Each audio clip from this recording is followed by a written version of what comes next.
आरोग्य अंक में आकस्मिक चिकित्सा। कभी कभी अनायास ऐसी आकस्मिक घटनाएं हो जाती हैं जो व्यक्ति को क्षण भर में मृत्यु के कगार पर पहुंचा देती हैं। उस समय तत्काल आवश्यक उपचार की आवश्यकता पड़ती है, जिससे वह व्यक्ति मृत्यु के मुख से निकल करके स्थायी उपचार के योग्य बन सके। यहाँ इसी प्रकार की आकस्मिक चिकित्सा का वर्णन किया गया है। पहला है पानी में डूबना। पानी में डूब जाना एक सामान्य दुर्घटना है। पानी में डूबा व्यक्ति बचने के लिए हाथ पैर फेंकता है, छटपटाता है, जिससे नाक और मुंह के द्वारा पेट में पानी भर जाता है। पानी भर जाने से सांस रुक जाती है और बेहोशी आ जाने के कारण मृत्यु हो जाती है। इसका प्राथमिक उपचार ये है। पहला है डूबे व्यक्ति को सुरक्षित ढंग से पानी से बाहर निकाल करके उसके पेट के अंदर भरा हुआ पानी निकालने का प्रयास करना चाहिए। नाक में कीचड़ आदि लगा हो तो कपड़े से साफ कर देना चाहिए। दांतों के बीच कोई कड़ी वस्तु फंसा दें ताकि दांत पर दांत बैठकर मुंह बंद ना हो जाए। रोगी को पेट के बल लिटा करके उसके कमर के नीचे दोनों हाथ डाल करके बार बार ऊपर उठावें। इससे फेफड़ों में जमा पानी बाहर निकल आएगा। डूबे व्यक्ति को पेट के बल अपने सिर पर रख करके एक ही स्थान पर गोलाई में घूमने से भी पेट में गया पानी निकल जाएगा। दूसरा, देखिए कि श्वास ठीक से चल रही है कि नहीं, नाड़ी की गति है कि नहीं, हृदय धड़क रहा है कि नहीं। सांस रुक रुक कर चल रही हो तो सूंघनी आदि कोई ऐसी वस्तु सूंघाएं कि छींक आ जाए। चूने में नशातर मिला करके सूंघा सकते हैं। छींक आने से सांस ठीक से चलने लगेगा। सीने को बार बार दबाने एवं छोड़ें। पेट के बल उल्टा लेटा करके पेट के नीचे गोल तकिया रख दें। पीठ को लगातार दबावें और छोड़ें। इससे फेफड़े की हवा बाहर निकल जाएगी। छोड़ने पर हवा भीतर जाएगी। यदि इससे भी पूरी तरह से सांस नहीं चले तो मुंह से मुंह लगा करके कृत्रिम श्वास दे करके सांस चलाने का प्रयास करें। पानी में डूबे व्यक्ति का यह उपचार तभी सार्थक होता है जबकि डूबे व्यक्ति को बाहर निकालने पर उसका शरीर गर्म हो और हाथ पैर शिथिल न पड़े। सफलता के चिन्ह न दिखाई पड़ने पर तत्काल निकट के चिकित्सालय में रोगी को पहुंचाना चाहिए। दूसरा है आग से जलना। प्राय लोग चूल्हा, स्टोव या गैस चलाते समय अग्नि की चपेट में आ जाते हैं। असावधानीवश कपड़े को अग्नि पकड़ लेती है। कोई जल करके आत्महत्या की चेष्टा करते हैं। कभी कभी मकान आदि के जल जाने पर लोग आग की चपेट में आ जाते हैं। ये एक संकटकालीन अवस्था होती है। जले व्यक्ति की प्राण रक्षा करने के लिए प्राथमिक उपचार क्या करना चाहिए, इसकी जानकारी अच्छी तरह से होनी चाहिए। पहला है आग के लपेट में आ जाने पर दौड़ना भागना नहीं चाहिए। आग से सुरक्षित स्थान पर लेट करके इधर उधर लुढ़कना चाहिए। इससे आग जल्दी बुझ जाती है। जलते हुए कपड़ों को बड़ी सावधानी से ब्लेड या चाकू से काट करके अलग कर देना चाहिए। दूसरा है जलते हुए व्यक्ति पर मिट्टी, कंबल आदि डाल करके आग बुझाने का प्रयास करना चाहिए। कंबल में इस प्रकार ढक दें कि हवा बंद हो जाए। इससे आग तुरंत बुझ जाएगी। कंबल आदि डाल करके आग बुझाने से घाव की गहराई बढ़ जाती है और त्वचा काफी अंदर तक झुलस जाती है। पानी डालकर बुझाने से फफोले पड़ जाते हैं पर घाव गहरे नहीं होते। यथाशीघ्र जो भी साधन उपलब्ध हो उससे आग बुझानी चाहिए। तीसरा, जले हुए स्थान पर नारियल का तेल लगाना चाहिए। यदि गर्म घी, तेल आदि गिरने से फूले पड़ गए हों तो ये उपचार पर्याप्त है। चौथा है, यदि सिर का अधिक भाग झुलस गया हो तो चिकित्सालय में रोगी को ले जाना चाहिए। सिर का अधिक भाग जल गया हो तो व्यक्ति के बचने की संभावना कम होती है। पांचवा, जले हुए स्थान को हल्के हल्के रुई से साफ करके नारियल या जैतून का तेल आदि लगाना चाहिए। संक्रमण आदि से बचने के लिए जीवाणुनाशक घोल जैसे सोडा बाइकार्ब के घोल से धोना उचित है। मलम लगाने से घाव तेजी से भरते हैं। छठा, खुले घाव में रुई चिपक जाती है। चिपकने पर उसे छुड़ाने की चेष्टा नहीं करें, क्योंकि ऐसा करने से घाव बढ़ जाएगा। सातवां है, घाव को सदैव ढक करके रखें, जिससे मच्छर मक्खी आदि के बैठने से संक्रमण नहीं हो। आठवां, पपोलों को फोड़े नहीं, इस पर तीसी या नारियल का तेल या मक्खन लगावें। भूल कर भी मिट्टी का तेल, पेट्रोल या स्प्रिट नहीं लगावें। नौवां, यदि छोटा बच्चा गलती से आग से झुलस जाए तो जले हुए हिस्से को पानी में तब तक डुबोए रखें जब तक जलन शांत न हो जाए। असली शहद का लेप करने से भी जलन शांत हो जाती है। दसवां है, रोगी को मुलायम आरामदायक बिस्तर पर लिटाएं तथा पर्याप्त मात्रा में जल पिलाते रहें। पौष्टिक आहार दें और मानसिक रूप से सांत्वना देते रहें कि वह जल्द ठीक हो जाएगा। शरीर में जल का संतुलन बना रहे, इसके लिए ग्लूकोज चढ़ाने की आवश्यकता पड़ सकती है। चिकित्सक का परामर्श लेना भी आवश्यक है। टेटनस, धनुष टंकार में शीर ऐंठ करके धनुष के समान टेढ़ा हो जाता है। रह रहकर आक्षेप आते हैं, मांसपेशियों में संकुचन और अकड़न आ जाती है। रोग का आक्रमण हो जाने पर 2 दिन से 10 दिन के अंदर रोगी का जीवन समाप्त हो जाता है। बहुत कम रोगी ही इस जानलेवा रोग संक्रमण से बच पाते हैं। टिटनस हो जाने पर बचाव मुश्किल हो जाता है, इसलिए पहले ही सुरक्षात्मक कवच करना चाहिए। कारण, क्लास्ट्रीडियम टिटेनी नामक बैक्टीरिया के संक्रमण से ये रोग होता है। ये जीवाणु जानों और उसके मल में, धूल में तथा गंदे स्थानों में निवास करते हैं और उबालने पर भी नष्ट नहीं होते। जंग लगे लोहे आदि से चोट लगने पर, गोबर वाले स्थान पर या रास्ते आदि में चोट लगने पर इसका संक्रमण होने की संभावना रहती है। ये जीवाणु घाव या हल्के चोट के स्थान से भी शरीर में प्रवेश कर जाते हैं। इसके लक्षण यह है कि रोग धीरे धीरे शरीर पर अधिकार जमाता है। जबड़े भिज जाती हैं, गर्दन अकड़ जाती है, मुंह खोलने में कठिनाई होती है। दूसरा, कोई वस्तु खाने पीने निगलने में कष्ट होता है। तीसरा, पीठ में अकड़नी, वह पीछे की ओर धनुषाकार मुड़ जाती है। ऐंठन का दौरा पड़ने लगता है, पेट बहुत कड़ा पड़ जाता है।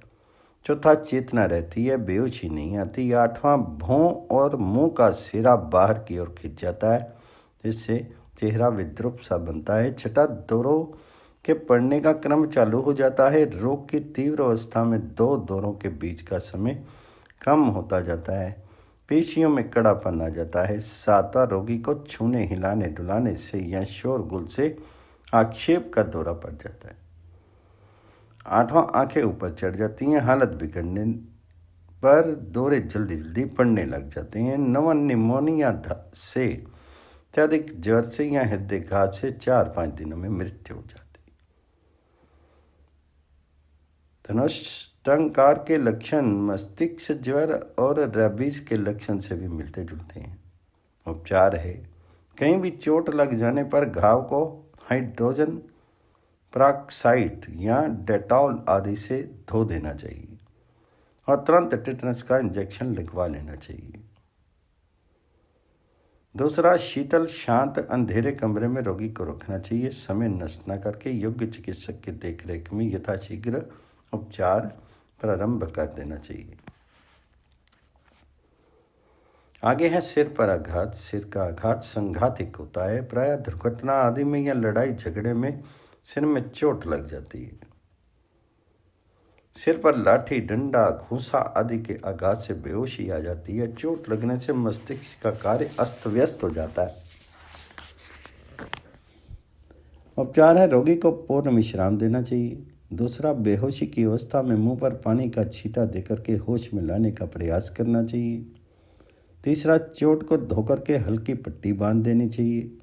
चौथा, एक गिलास गर्म दूध में एक बड़ी चम्मच पीसी हल्दी डालकर पिलावें, इससे दर्द में कमी होगी। पांचवा, गंभीर स्थिति में यथाशीघ्र चिकित्सालय पहुंचाने की व्यवस्था करें। एक्सरे करा करके हड्डी के टूटने का पता चलने पर तत्संबंधी उपचार करना आवश्यक होता है। आंतरिक रक्त स्राव को रोकने तथा भीतर रक्त के थक्के न जमने देने के लिए एक विशेष प्रकार का इंजेक्शन तुरंत देते हैं। आवश्यकता के अनुसार उपचार अपेक्षित होता है। आरोग्य अंक में आँख, कान, नाक आदि में कोई वस्तु चले जाना। अक्सर हमारे कान, नाक, आँख व गले में किसी अवांछित वस्तु का जब प्रवेश हो जाता है तो हम परेशान हो उठते हैं। अगर ऐसी स्थिति उत्पन्न हो जाए तो इन उपायों पर अमल किया जा सकता है। कान में किसी वस्तु का प्रवेश, अगर कान में कोई कीड़ा मकोड़ा प्रवेश कर गया हो तो कान में टॉर्च की रोशनी दिखावें। कीड़ा मकोड़ा रोशनी से आकृष्ट होकर के बाहर निकल आएगा। ख, कान में 2-3 बूंद गुनगुना जल ड्रॉपर से डालें। ग, कान में ग्लिसरीन, सरसों या जैतून का तेल या स्पिरिट की कुछ बूंदें डालें। यदि ये उपाय कारगर ना हो, कोई वस्तु फंसकी हो, तो वस्तु को निकालने का प्रयास करें। यदि वस्तु फिर भी नहीं निकले तो चिकित्सक को दिखावें। हाइड्रोजन पेरोक्साइड आदि कान के अंदर न डालें, इससे कान के पर्दे को हानि पहुंचाते हैं। आँख में किसी वस्तु का प्रवेश। क, आँख में कोई वस्तु पड़ जाने पर पूरी तरह मले नहीं। पलक को ऊपर उठा करके रुमाल के कोने से या साफ रुई की बत्ती बना करके या ब्लास्टिंग पेपर के टुकड़ों से निकालें। ऊपरी पलक को थोड़ा ऊपर उठा करके नीचे की पलक को बाल सहित ऊपरी पलक के नीचे कर धीरे धीरे हाथ से मलें। क, आँख पर पानी की धार या पानी का छींटा डालें। ध, आँख में 1-2 बूंद गुलाब जल या जैतून का तेल डालें। द, यदि चूना पड़ गया हो तो पानी का छींटा दें या सिरके का घोल डालें। नाक में किसी वस्तु का प्रवेश। क, नाक के लिए छिद्र में वस्तु अटकी हो तो बगल वाले छिद्र को बंद करके झटके से श्वास बाहर की ओर निकालें ताकि भीतर की हवा के दबाव से वस्तु बाहर निकल आए। ख, नशादर या तंबाकू सूंघा करके छींक लाने का प्रयास करें। सख्ती से फंसी वस्तु को छोटी चिमटी से निकालने का प्रयास करें। गले में किसी वस्तु का फंसना। सिर आगे की ओर नीचे झुका करके गर्दन पर पीछे की ओर से थपकी दें। मुंह को खोल करके अपनी दोनों उंगलियों से वस्तु को निकालने का प्रयास करें। यदि खाद्य पदार्थ का छोटा टुकड़ा अटक गया हो तो मुंह में रोटी का एक पूरा कोर लेकर के झटके से निकल जाए। यदि कोई नुकीली वस्तु अटक गई हो तो रोगी को केला या खीर आदि खिलावें, इससे अटकी वस्तु पेट में चली जाएगी। अटकी वस्तु ना निकले तो चिकित्सक को दिखाएं। आगे है डिप्थीरिया। डिप्थीरिया बच्चों के गले के अग्रभाग में तथा श्वास नली में होने वाले एक गंभीर संक्रामक व्याधि है। समय रहते उपचार न करने पर खतरनाक स्थिति उत्पन्न हो जाती है। यदि 1 वर्ष से 5 वर्ष तक के बच्चों को विशेष करके होता है, इसका संक्रमण दूसरे बच्चे को भी होने की संभावना रहती है। रोगी के गले की संक्रमित झिल्ली में अनेक जीवाणु होते हैं। ये जीवाणु खांसने, छींकने और थूकने पर दूसरों तक पहुंचते हैं। लक्षण गले पर लालिमा युक्त हल्का बुखार, बेचैनी एवं उल्टी होती है। दूसरा, गले की टॉन्सिल में शोथ के साथ ही तालु मूल में श्लेष्मा जैसी पतली झिल्ली बन जाती है। इसके कारण पानी पीने या निकलने में कष्ट होता है। शीघ्र ये झिल्ली फैलने लगती है जिससे सांस लेने में कष्ट होता है। तीसरा है ज्वर बढ़ने के साथ ही खांसी आने लगती। चौथा है अत्यंत दुर्बलता के साथ तीव्र बेचैनी, नाक से मवाद जैसा स्राव निकलता है। पांच है रक्तचाप कम हो जाता है, रोगी प्रलाप करने लगता है, प्यास अधिक लगती है। छठा गला फूल जाता है, कान में दर्द होने लगता है, रोगी का फैलाव नाक तक हो जाता है। सातवां अंतिम स्थिति में रोग का प्रसार गले, नाक और सर यंत्र तक हो जाता है, शीर नीला पड़ जाता है, रोगी के बचने की संभावना कम हो जाती है।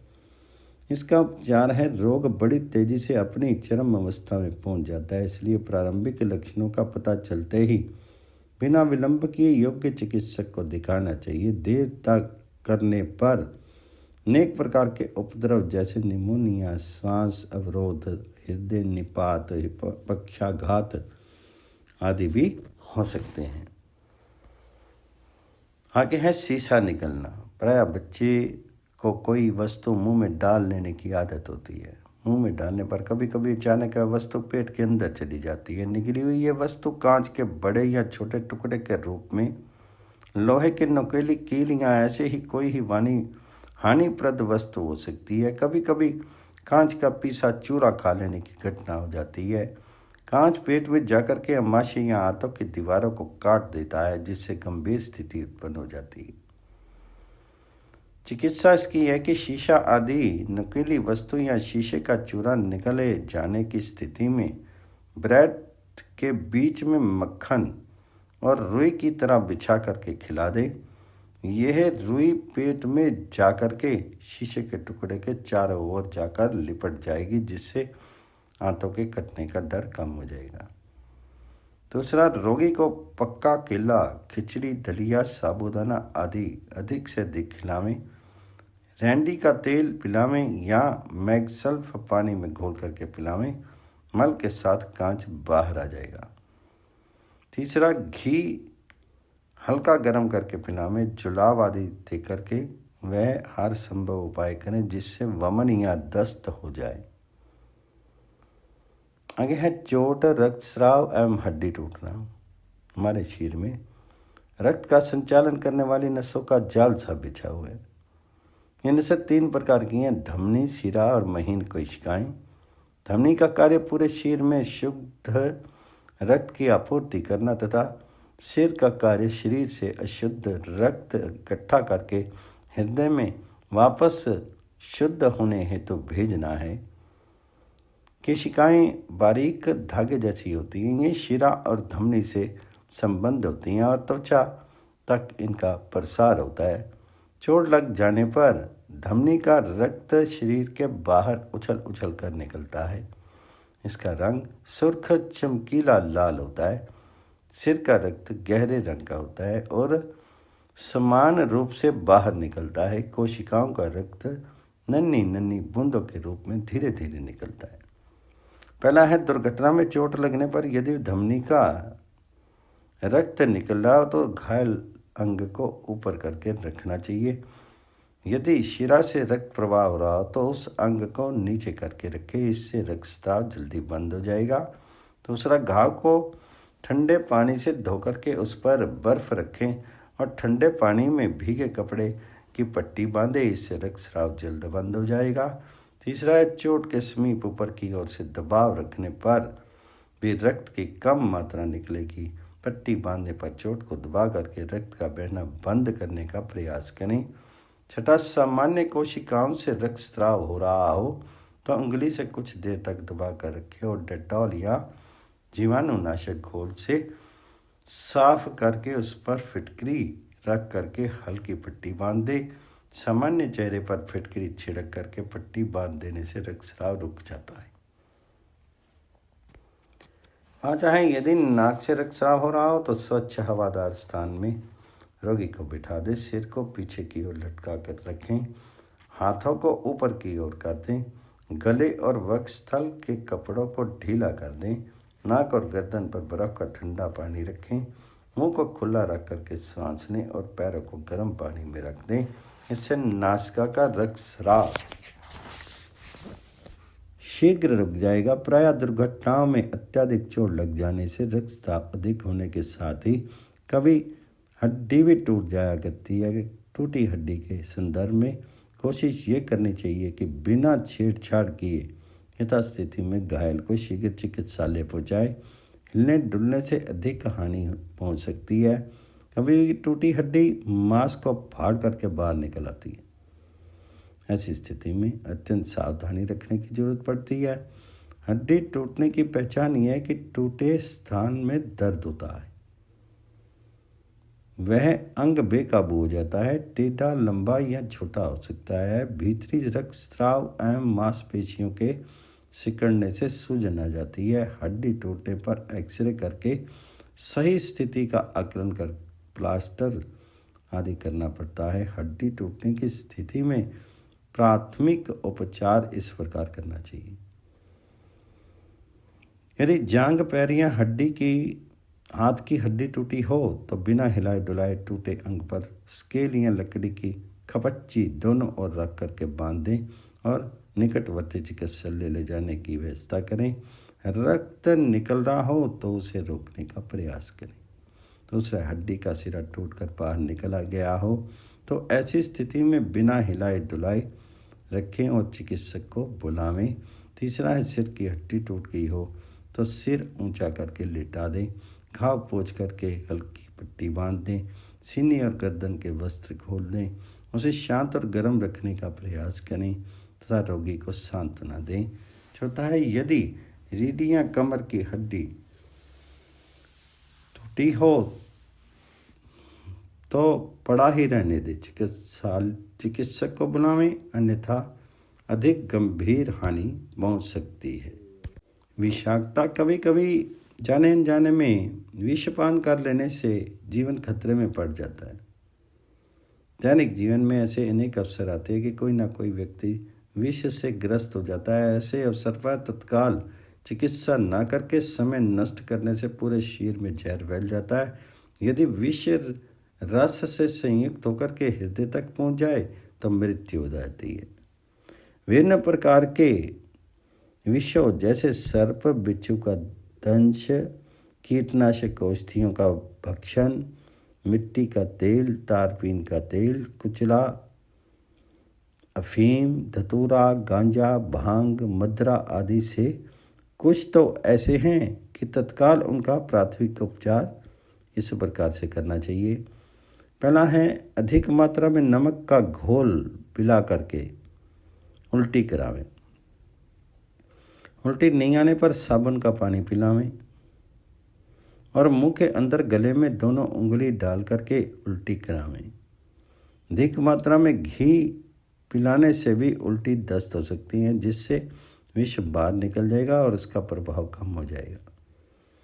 दूसरा है, रंडी का तेल या जैतून का तेल या मैग सल्फ पिला करके रोगी की दस्त रोक कराने का प्रयास करें। मिट्टी, तारपीन का तेल या पेट्रोल आदि की स्थिति में वमन न करा करके विरेचन कराना चाहिए। तीसरा है, यदि रोगी होश में हो तो उसे आश्वस्त करें कि यह शीघ्र ही स्वस्थ हो जाएगा। चौथा है, सांस लेने में तकलीफ हो तो ऑक्सीजन सुंघावें। पांचवा, आस पास के स्थान का निरीक्षण करें कि कोई विषैला पदार्थ या इसी प्रकार की कोई शीशी आदि तो नहीं है। विष के प्रकार का निश्चय करके उसका उपाय करें। छठा है, यदि नींद आ रही हो तो सोने से रोकने का प्रयास करें। नींद में जहर तेजी से फैलता है। विष, उसकी पहचान तथा प्राथमिक उपचार। पहला है संख्या। संख्या एक घातक विष है। औषधि बनाने में भी इसका प्रयोग होता है। ब्रह्मवासी से खा लेने से विषम स्थिति उत्पन्न हो जाती है। लक्षण है, गले में खराश तथा जलन का अनुभव। दूसरा, अधिक कमजोरी के साथ बेहोशी। तीसरा, सिर तथा पेट में दर्द, उल्टी, मुंह सूखना, बेचैनी, दस्त लगना, त्वचा ठंडी होना, कपकपी। चौथा, नाड़ी की गति धीमी होना। पांचवा, रोगी की मृत्यु 4 से 48 घंटों के मध्य हो सकती है। प्राथमिक उपचार यह कि वमन कराने के लिए 1 लीटर पानी में 4-5 चम्मच नमक मिलाकर पिलावें। दूसरा है रंडी का तेल पिलावें, जिससे दस्त के जरिए विषाक्त बाहर निकल जाएगा। तीसरा, ठंडे हवादार कमरे में रोगी को रखें, हाथ पैर गर्म रखें, शीर में ऐंठन हो तो सरसों के तेल की मालिश करें। दूसरा है धतूरा। ये एक सर्वसुलभ पौधा है। इसके बीज और पत्तियां विषाक्त होते हैं। इससे औषधि भी बनाई जाती है। धतूरे के बीज को खा लेने से शीर पर उसके विष का प्रभाव पड़ने लगता है। लक्षण वमन होने लगता है। दूसरा, नाड़ी कमजोर हो जाती है। तीसरा, गला और मुंह सूखने लगता है, पेट में जलन होती है, सिर में चक्कर आता है और पैर लड़खड़ाने लगते हैं। चौथा है नींद आने लगती है। नींद आने लगती है, रोगी प्रलाप करता है। पांचवा, बिस्तर से उठ करके भागने की चेष्टा करता है। छठा, कपड़े में से भी उसके धागों को निकालने का भ्रामक प्रयास करता है। सातवां, बोलने में असमर्थता तथा चेहरा और नेत्र लाल हो जाते हैं। प्राथमिक उपचार इसका यह है कि सिर पर ठंडा पानी डालें, नमक का घोल पिला करके उल्टी करा करके विषाक्त पदार्थ बाहर निकालें। रंडी का तेल या मैग सल्फ पिला करके 10 ग्राम। सांस लेने में कष्ट होने पर ऑक्सीजन दें। क्लोरोफार्म सुखाने से प्रलाप करना बंद हो जाता है। मुंह पर ठंडे पानी का छींटा मारने से आराम मिलता है। गर्म दूध पीने को दें। अफीम भी एक घातक मादक द्रव्य है। इसे नशे के रूप में कुछ लोग सेवन करते हैं। इससे मार्फिन भी बनती है, जिसका प्रभाव अधिक घातक होता है। इसकी सामान्य से अधिक मात्रा शरीर के अंदर चली जाने पर जीवन संकट में पड़ जाता है। लक्षण, तेज जमाई आती है। दूसरा, आंख की पुतली छोटी पड़ जाती है। तीसरा, शीशा शीर में पसीना, श्वास से अफीम की बदबू आती है। श्वास धीरे धीरे परंतु गहरी चलती है। चौथा है नाड़ी केंद्रों में उत्तेजना से चेहरा लाल हो जाता है। पांचवा, नाड़ी की गति तेज हो जाती है। प्राथमिक उपचार यह है कि पहला है कि नमक का घोल पिला करके मुंह में उंगली डाल करके उल्टी करावें। दूसरा, मैगसल्फ को पानी में घोल करके पिलावें। एनीमा दे करके विष बाहर निकाल देना चाहिए। तीसरा, सोने ना दे, सिर पर पानी छिड़कते रहें और थपथपाते रहें। नींद आने पर किसी प्रकार से ना सोने देने का प्रयास करें। गर्म चाय थोड़ी थोड़ी देर भर देते रहें। चौथा, आवश्यकता पड़ने पर श्वास चालू रखने का प्रयास कृत्रिम श्वसन या ऑक्सीजन दे करके करना चाहिए। पाँचवा है मूत्र अवरोध होने पर कृत्रिम उपायों से कैथेटर लगा करके मूत्र करावें। छठा, हींग को पानी में घोल करके पिलाने से अधिकतर नशा उतर जाता है। सातवां, रीठे का पानी पिलाने से अफीम का नशा तत्काल उतर जाता है। आठवां, पोटेशियम पर मैग्नेट के हल्के घोल से अमाशय का प्रक्षालन करना चाहिए। इससे अफीम ऑक्सीकृत होकर के हानिकारक हो जाती है। चौथा है कुचला। ये एक घातक विष है जो स्वाद में बहुत कड़वा होता है। इसे मात्र 1 ग्राम खा लेने पर 10 से 15 मिनट में इसके विष के लक्षण उत्पन्न हो जाते हैं और चिकित्सा न होने पर 1 से 5 घंटे में ये विष जीवन लीला समाप्त कर देता है। लक्षण है, पहला, सुषुम्ना के प्रभावित होने से मांसपेशियों में ऐंठन और आक्षेप होने लगते हैं। दूसरा है, मुंह का स्वाद कड़वा हो जाता है। तीसरा है, शीघ्र ही धुआं पड़ना शुरू हो जाता है, रंग नीला पड़ जाता है, आंखें धस जाती हैं, पुतलियाँ फैल जाती हैं। चौथा है, मुंह रक्तिम झाग से भर जाता है, शरीर कभी कभी आगे या दाएं बाएं और मुड़ जाता है। पांचवा, हाथ पैर कड़े पड़ जाने से मुड़ नहीं पाते, शरीर पसीने से तर होकर के ठंडा पड़ने लगता है। छठा है, नाड़ी की गति धीमी या तेज हो जाती है। सातवां, प्यास अधिक लगती है और दौरे के भय से रोगी पानी नहीं पीता। आठवां, अंत में दम घुट करके मृत्यु हो जाती है या हार्ट अटैक हो जाता है।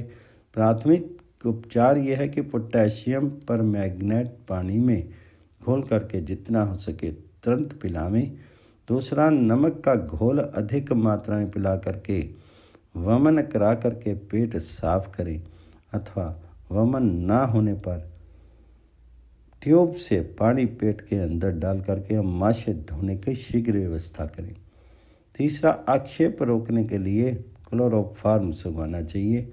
चौथा, श्वास रुकने लगे तो कृत्रिम विधि से श्वसन करावें। यथा समय प्राथमिक उपचार करके तुरंत चिकित्सालय को दिखाना चाहिए।